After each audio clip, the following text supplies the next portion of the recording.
We thank God for Evangelist Carol, Deacon Zeno, and Lady Zeno. Come on, make some noise for my team. Make some noise for my team.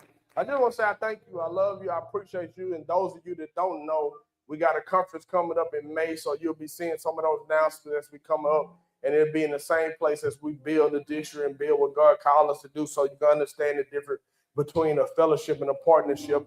I want you to know, say I'm part of both. I'm part of both. I'm part of both. You'll be seeing more information about that more as it relates to our assignment and what God is doing. And I say this that I get ready to move into the Word of God. I've been pacing myself, Pastor Bird. I heard some things yesterday that confirmed in my spirit as we begin to build, as we begin to grow. Some of the things we're doing is staying steadfast on the assignment that God has alone. Somebody say, stay steady, stay steady, stay steady. Once God have you on assignment and have you on something, don't let, watch this, distractions happen. Sometimes one of the greatest diseases we have is comparisonitis, where you compare yourself to someone else when God got you on a different path. Check this out. He said, I know the thoughts that I have towards you, thoughts of peace and not evil, to bring you to expected end. That means all of us have an assignment. Somebody shout, I got an assignment. Somebody shout, I have an assignment. But it's up to me to unpack it. But it's up to me to unpack it. And I challenge you to do the same thing as you stand and said. This is where I want to be here. I'm jumping in the book of Mark, and I'm just picking up where we left off. I say it all the time. You never want to leave no meat on the bone. I used to get in trouble all the time when I was younger for this. But we went to this. We had a Sunday where we missed because of the weather, and I'm picking back up right where we left off. Somebody say right where you left off at. Right where you left off at. That's where we're going.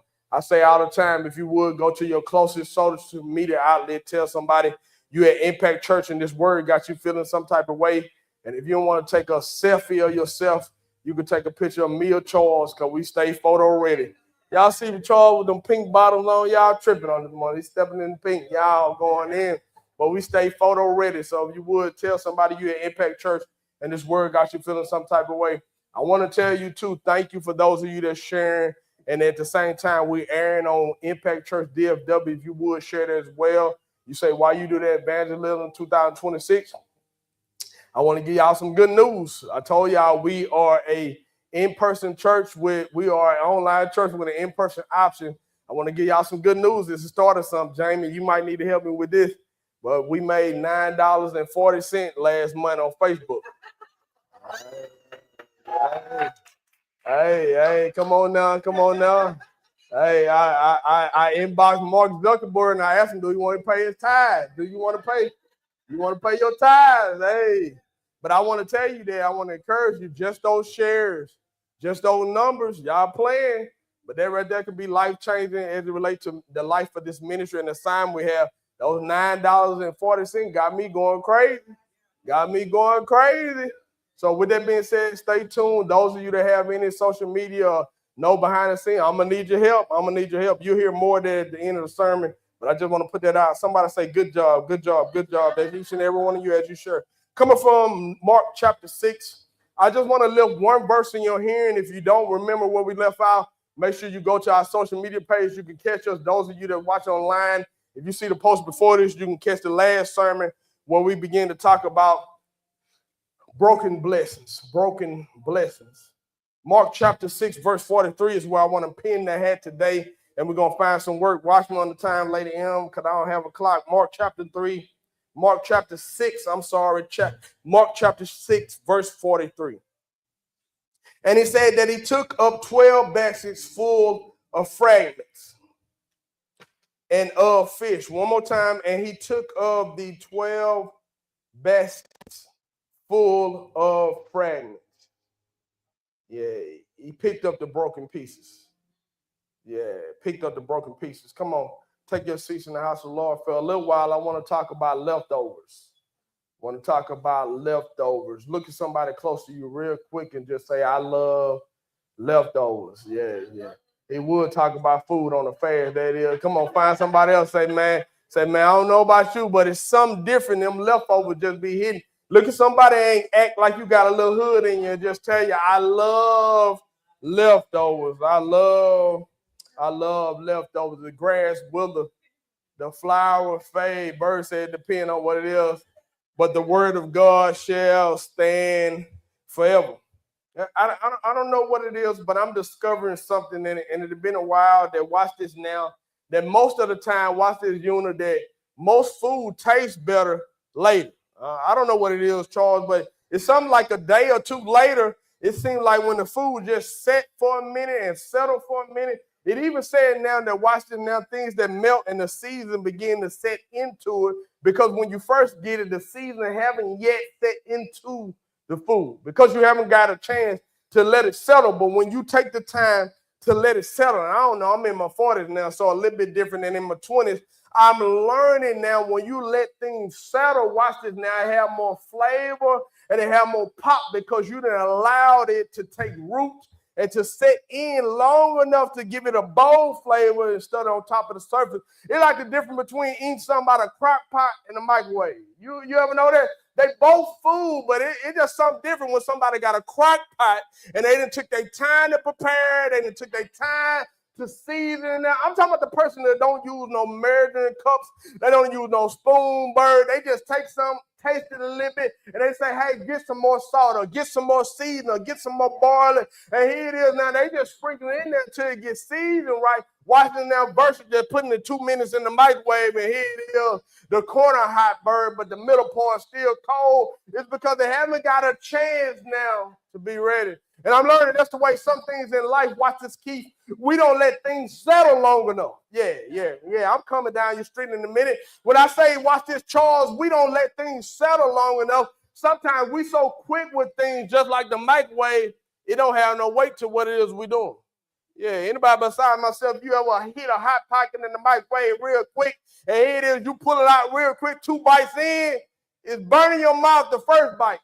Second bite is freezing cold, and here it is now. When it's like that, I ain't gonna lie to you, Zeno, I'll throw the whole thing in trash because you done ruined the whole hot pocket experience because something cold. I realize now because you're rushing the process. I'm learning now in life sometimes, watch this now, that's what we do. We want to rush the process and we want a quick fix. And they call it our generation, watch this, the microwave generation, because we want things overnight and you want things done and you want to achieve something and you expect this and you have these aspirations, and when it don't work out, we ready to throw in the towel. It's because we're the microwave generation. But this helped me, watch this. Actually, you asked the question yesterday and the prophet told you, watch this now, that there's provision in patience.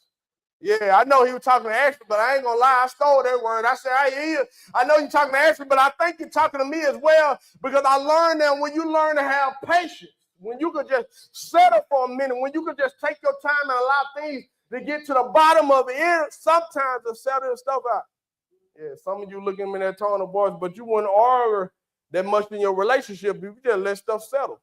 Yeah, they got an attitude this morning. Just wait till the evening. So sometimes don't say nothing back. Just let them get it off their chest. Let them speak their mind. It's cool because sometimes some things just need to settle. I know your boss is getting on your nerve and the job acting crazy and they ain't paying you what you think you should get paid. But sometimes just let it settle because the new person that came in and they lied on their resume and got everybody thinking. But then you look back and realize they got you training the person that they brought in just to let things settle, to see all the time that you had the gift for the calling to lead. Anyway, sometimes you just got to learn to let things settle. So in the midst of that, I learned that we got to go through life and achieve and realize that sometimes God allowed things in our life to settle down so we can experience and enjoy the full benefit of the big picture. Somebody look at your neighbor and just say, settle down, settle down. Settle down. Here it is. Let me use a little biblical background so I can show you where we're at. Here it is before I miss you on this morning. Don't get mad at me. Don't leave just yet. Let me take my time to do some homework. Here it is. We've been talking about broken blessings, but today I'm talking about leftovers. Somebody say, do a recap, do a recap, do a recap. Here it is now. When I said broken blessings, remember I told you Jesus is feeding the 5,000. I told you that the 5,000 could be multiplied into 15,000 because if they only counted the men, then surely there's some women around. Can I be messy on this morning? Tell you, if you see enough men, you're gonna find a couple of women around. If it's women there, I'm pretty sure there's some kids there somewhere. I'm pretty sure because men and women together equal quid. Here it is. I ain't got time. Pray for me. So if that be the case, we're talking about 15,000 people now that potentially that is feeding on this morning. But give you a little background in the story in Mark chapter 6. I told you all the synoptic gospels talk about this. But not only all the synoptic gospels, but even John, Johannine gospel. So all 4 gospels speak on this situation, which lets you know how important this miracle is. But not only that, Bird, watch this lady Emma help us out, because this is the only miracle that all 4 of them talk about. So that must mean that it's important. Somebody shout that it's important. Here it is, after King Herod began to kill John the Baptist, Jesus is working miracles. King Herod say this must be John the Baptist, so he believed in reincarnation. Jesus' ministry is blowing up because John the Baptist is passed. This is an important principle that you must understand. Jesus come on the scene, but he still expects the authority that's on the scene. Watch this, Bird. Even though Jesus' ministry is greater than John the Baptist, he still honor him. Yeah, Jesus don't go mainstream until John the Baptist is beheaded. That's in your text. So when you study it, Jesus healing and causing a miracle. That's the reason why he got 5,000 men following him.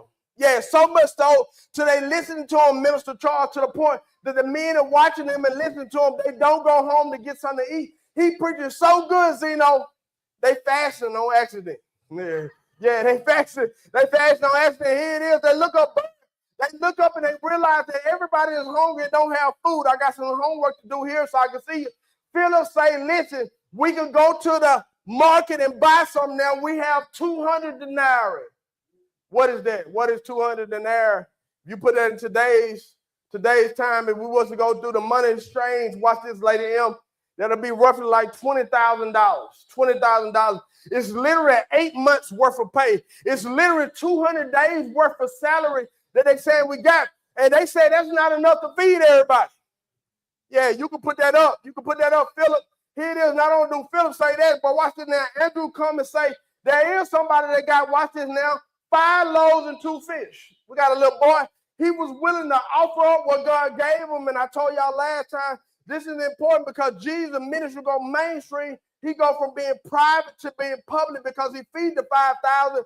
But remember, the first thing I told you is to procure your boy to come up. He offered what it is that he had. Can I be messy and tell you, Ashley? If he offered his 5 loaves and 2 fish, he's not the only one that got something. You think he's the only one that packed the lunch? You think he's the only one that had something? No, what it is, he's the only one that's willing to bring what he had to the Lord. And sometime in our lives, we got to realize that God is pulling us, and sometimes it's on a certain handful of people that's willing to bring what it is that you have to the Lord. Can I tell you, when you're dealing with broken blessings, sometimes you got to realize what you have so you can bring it to the table so God can bless it. Remember this, watch this. God did not pull manna out of the heavens. He used what they had. I told y'all last time, if you want God to move in your life, you got to be willing to look and see what you have in order to watch God move. When God blessed it, he turned a bag lunch into a buffet. Told y'all last time, he turned a bag lunch into a buffet. He did that because he was willing. Watch this, procure your people. Watch this now, Bird. I got this yesterday. Here it is. You got to realize when you're different than everybody else. Here it is. This boy knew what he had wasn't enough, but he bought it to Jesus anyway. Can I be messy and tell you to be messy on this morning and tell somebody, I'm not regular, I'm rare. Yeah. You got some people handling you like you just a regular woman or you're an ordinary woman. I'm an ordinary man. You got to realize I'm part of the royal priesthood. You can't handle me any kind of way. And see, when you start carrying yourself like that, everybody else start responding like that. Sometimes people treat you the way you're being treated simply because you allow it. You got to be willing to stand up and believe what it is that God has on your life is something great, and you move so peculiar. Watch it now. God made provision. He began to walk it out. Watch what he do first now. This is what I overlook, and I'm going to help you with this. The first thing he had, watch this, Lady M, and we moving. He had proper placement. He told them to separate everybody. Separate everybody. When he said separate everybody, watch what he doing. Watch what he doing, Minister Charles.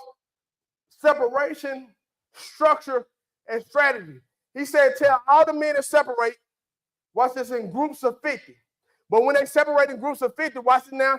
He tell them to separate and sit down. Here it is, what God gave me.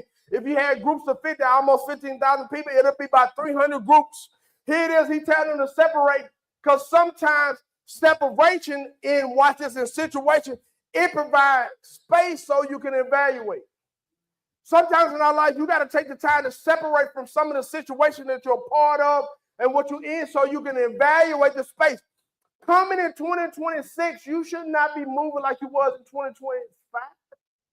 2025, your life should be a little bit different coming to 2026. But in order to do that, I got to take the time to separate, cut, watch this, add, and subtract what's necessary so we be. I tell my wife, we got to sit down and have a business plan, not treat our marriage just like a regular marriage, but really realize the partnership that we have. Watch this bird, go over our finance, go over our records, see what we're at, see what we're trying to move so we can have. Watch this, not just in my marriage, but even in my personal life, where I want to be at, where I'm trying to be as a believer. You ought to challenge yourself where you need to cut it so you can grow. Many times the reason why we're not growing, we're not willing to cut and separate some things in our life so we can't see growth. My question is to you, when was the last time you evaluated yourself? I talked to the team, I sent a message to them. I asked them the same thing that Jesus asked his disciples. Who do men say that I am? I asked them to get a good assessment because I want to get a true picture of what it is that you see. What's the perception that you have? What's the mindset that you have? But not only watch this now as a church, as a leader, but as an individual, you ought to be able to look in the mirror and have a self checkup from the neck up so you can see what it is that you got in your life. So separation, but I'm moving. Watch it now. It needs structure because he told them to sit down. In 2026, don't just separate, but you need to add structure to your life. I said this as we move, and watch this. He said, before I break bread, before I cause a blessing to happen, before I activate a miracle, there must be separation, there must be structure, but also strategy. So structure creates readiness. So if I'm going to have, watch it now, separation happens, later, I understand that when I add structure to it, it caused me to be prepared and ready for when something happens. Bishop said this, and he helped me out yesterday. I asked the question, what would he do if he was to build a church in 2026? Watch what he said, Charles. He said, I build leaders, I save and stack money and wait for opportunity. Sounds simple, but it's difficult at the same time. What he said is he'll have blinders on, focus on the leaders that you have, people, build them because you build people, people build the rest. Because he's saying once you have structure to something, watch this bird, I could be ready and prepared. Watch this, Charles. Sometimes we're praying for something that we're not prepared to receive. Yeah, you're praying for something you're not prepared to receive. Watch this, I text 125 people when I tell them about service. I stop at 125 and I want to even calculate and watch the charge. And God said, you know why I just had you limited to that? Because I got more people on my phone. He said, watch this. The capacity of this building is only 125. So even if I was to bless triple double what you're sending, you can hold what I'm trying to bless you with. Watch this now. I'm going to help somebody. So not just like when I talk about the buildings, but I'm talking about in your life. You're praying for something that you don't have the capacity to receive. The prophet said yesterday, watch this, Kim Bird, watch this. He said this, that your vision, watch this now, whenever I grow the visionary. In other words, he said if you don't have the capacity to receive what it is that God kind of do, you'll never be able to achieve because you have not reached the capacity to be able to receive. Let me make it sense real quick. It's like if somebody were praying for $1 million.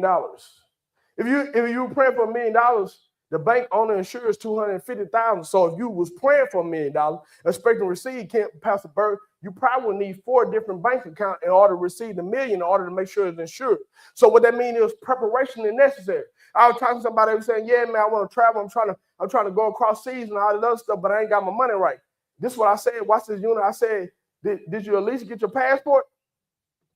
You might can't pay for the plane ticket or you can't pay for the travel to get over there, but you can go to the post office and go pay for the passport. So you waiting on everything else. It's to put the structure in place so you can get to where it is you're trying to get. Sometimes we're waiting on the whole picture or the whole lump sum when God is trying to see if we're willing to do the steps to put the structure that's necessary. Not only that, watch this now, strategy comes in because he tells the disciples to make sure they hang it out. Watch this, the disciples take the bread and the fish from Jesus.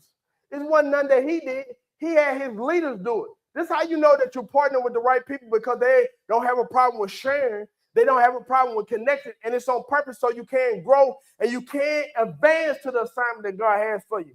Because strategy ensures sustainability. If you don't have no strategy, you can't move where you need to move. Watch what the scripture said. Except a man count up the cost, he will not build. In other words, when I get ready to build something in my life, whether it's a building, whether it's a relationship, I got to count up the costs. Do I have the capacity? Have I put together a strategy? Have I planned? Have I maneuvered so we need to do? Sometimes we do so because we're just in a mood or we're just in a feeling. But see, when you move in strategy, don't care nothing about your feelings. It's just the plan that's put in place. Because if you just moving straight off feeling, then it won't last. Can we all be honest and say feeling go? I would counsel somebody. I got over 20 years of marriage. I started laughing to them. You just doing that because you're in love?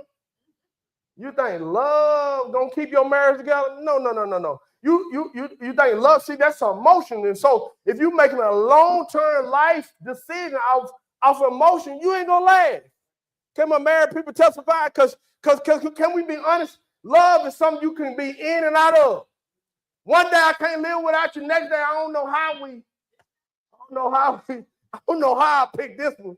I don't know what happened. Why? Because that's emotion. And if you're moving off emotion, I'm telling you, in 2026, you'll ruin something based off your emotion. I can't be moving off my emotions. Your emotion to make you cry sometimes.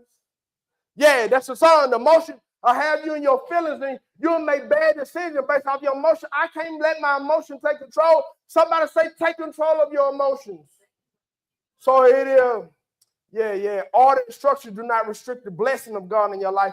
It put you where you need to be. So when he set up order and structure, watch the blessing get released. He had a prior praise. He blessed the bread. When he blessed it and he broke it, watch it now. Every time he broke it, more came. And I came to tell somebody here on this morning that Thanksgiving comes before transformation.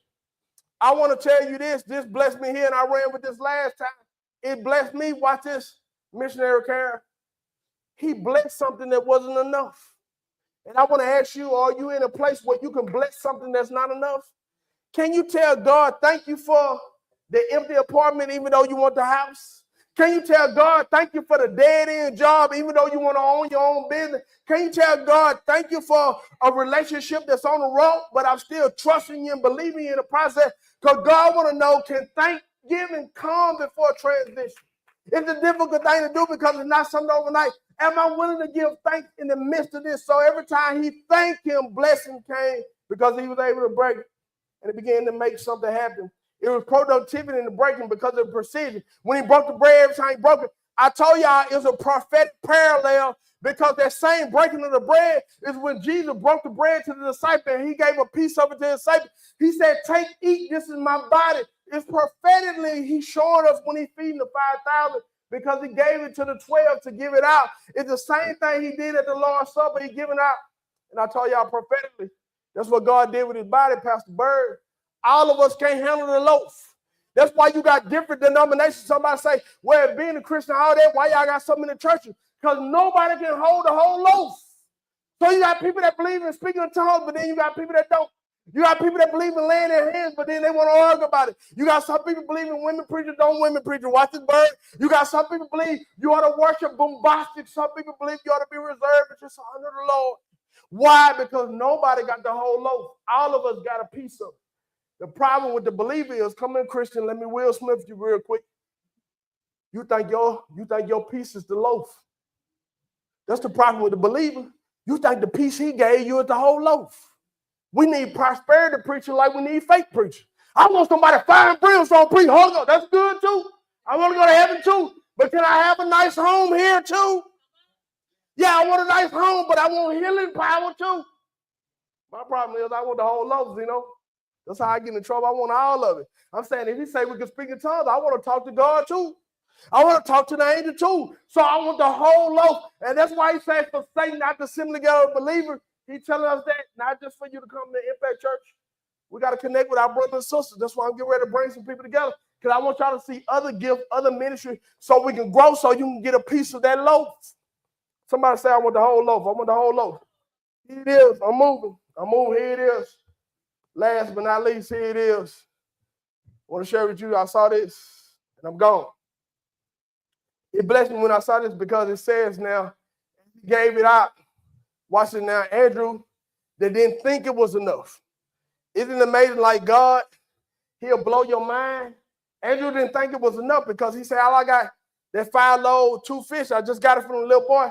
But Jesus blow his mind. Watch it now because he tells them to go pick up the leftovers. Here's what I want to be. On this morning, I want to challenge you the same way God told them to pick up the leftovers. That's a challenge that he got for us today, to make sure that you're willing to pick up the leftovers. Some of you feel like the broken pieces in your life is something that God can use and God won't use. But I'm here to tell you, it's the broken pieces that God wants to use in your life. I'm telling you, you got to be willing to pick up those pieces in order to see God work in your life. Those broken pieces is what's necessary in order for you to build into the place and the purpose that God had there for your life. Watch this. Mark 6:43 says, and they took up the 12 baskets full of fragments. Here it is. It's symbolic of those 12. Not only just the 12 disciples, but watch this. We understand the number 12 is a divine number. That number means government. That's why you understand now we have 12 months on the calendar year. Watch this now. You have 12 as relieve the tribes of Judah. There's 12. You got 12 baskets. Jesus chose 12 disciples. It was always necessary. That's why people say, I'd rather be judged by 12 than carried by 6, because we understand the number 12 represents government and authority. So here it is. God is showing himself faithful. Not only he's showing himself as God more than enough, El Shaddai, because he's showing them that there's overflow. Not only was he able to bless the people, but it's enough for the disciples to take the broken pieces to build upon. And I come to encourage somebody on this morning to tell you that God wants to take the broken pieces and build on those broken pieces and sustain your life that's necessary. And some of you get confused and frustrated because you think the broken pieces is what God uses to discourage you, but it's what he uses to build you. Let me talk about the Christian crumbs. Now, here it is now. And I'm getting ready to get out of here. Watch this charge now. The woman comes to Jesus. She got a daughter that's sick. And she asks Jesus, can you at least pray for my daughter or help my daughter? He said, I can't give the children bread. Watch this, bird. I can't give the children bread to those that are not of the household of faith.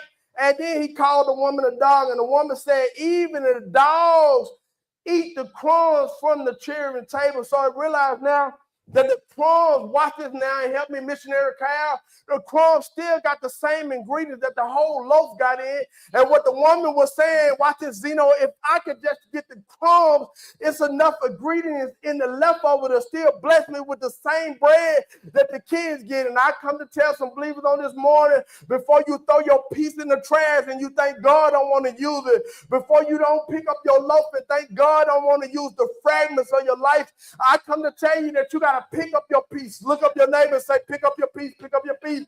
God told me to tell somebody to pick up your piece, regardless of how broken it is, regardless of how painful it is. You got to be willing to pick up your piece. Some of you got broken ministry, but God told me to tell you to pick up your piece.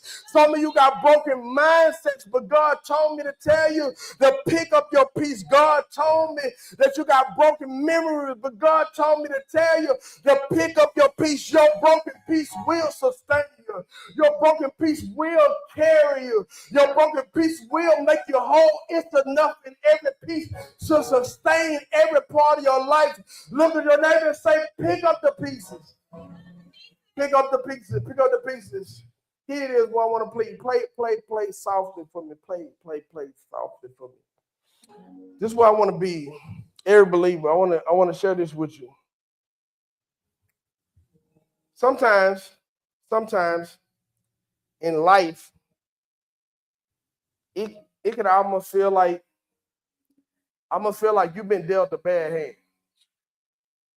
I mean, it seems like old people say something like 2 steps forward or 1 step forward, 2 steps back. Like, come on now. Let me be transparent. I was saying over the last 60 days, like at one time, I felt like I had some momentum. This was going, this. And I text some leaders this morning. I was just telling them, pray with me. Not that I'm discouraged, but sometimes you gotta readjust so you can focus. And that's why I told you earlier, don't discount the darkness. Because sometimes life will put you into dark places and it'll make you question the moment. Like, this not going the way I thought it should go. This not happening the way I should happen. Or I'm wrestling in a relationship or something difficult at the time. But you got to stay the course and trust him through the process. God told me to tell you, just like he told me to pick up the broken pieces.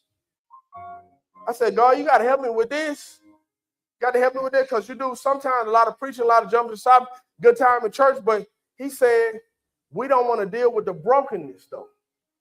Sometimes we overlook it. You won't even bring it up. While we're in the living room, we won't even bring up situations because we don't want to understand. But you'll know that brokenness is what God's going to use to build, but we got to be willing to pick it up.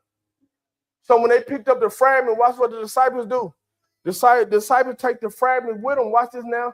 it become a testimony of what God did in their life.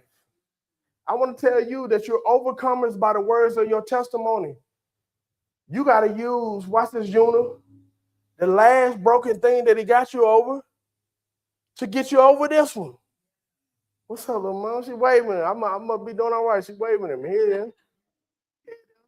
I said, what are you talking about? Because sometimes it get difficult. You know, I ain't going to lie to you. Just because I'm up here holding the mic don't mean I got it all together. Sometimes, bro, I be struggling a little bit too. Watch what he said, though. He said, are you willing to pick up the brokenness and use the last broken thing that I got you over to trust me to get you over this? That's the hard part, though. This one I'm at, and I want to pray with you. I want to pray with you right where you are. I'm at the point in my life now. I don't doubt God, but I do struggle with the process. Man, I'm gonna say that one more time. I'm at the point in my life, I don't doubt God at all, you know.